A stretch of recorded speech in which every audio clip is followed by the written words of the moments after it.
خبرنگاران خرونیک ترکمنستان خبر می‌دهند که از اول ماه در اشخاباد تمرین تجلیل روز استقلالیت ادامه دارد. پگاهی روزی از ساعت 6:30 تا 8:30 کارمندان مؤسسه‌های دولتی و بودجوی در ورزشگاه دگدن مارشیروفکا می‌کنند و سپس به کار می‌روند. در کارخانه‌ها کارگران به دو گروه تقسیم شده هر روز به ورزشگاه می‌روند. در مارشیروفکا نظامیان و دانشجویان نیز اشتراک می‌کنند.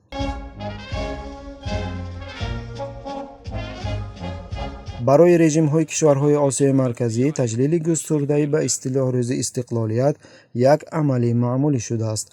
همچون مثال در تاجیکستان دانشجویان و مکتب بچگان در زیر آفتاب سوزان بیش از یک ماه است که در تمرین نمایشنامه برای افتتاح باغ نوی مجمع استقلال شرکت می‌کنند. میدان استقلال در 30 گکتار زمین جایگیر بوده 2.7 گکتار آن مکانی برگزاری چاره‌بینی‌های سیاسی میباشد.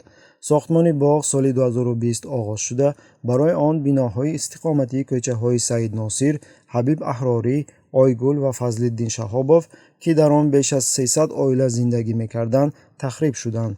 من از زمین‌های آویه اجازه نمی‌دهید جا تنگ به همین سبب می‌خواد.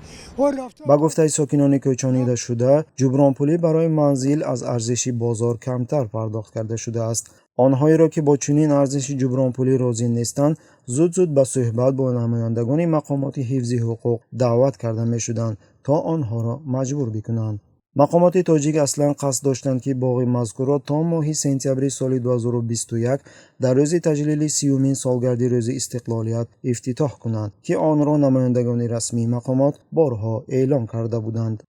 یادآور می‌شویم که باغ استقلالیت با میدان مجمع معماری رمز استقلالیت و آزادی در شهر دوشنبه بخشیده به جشن 30 سالگی استقلالیت دولتی جمهوری تاجیکستان در میدان 30 گکتار بنیاد کرده.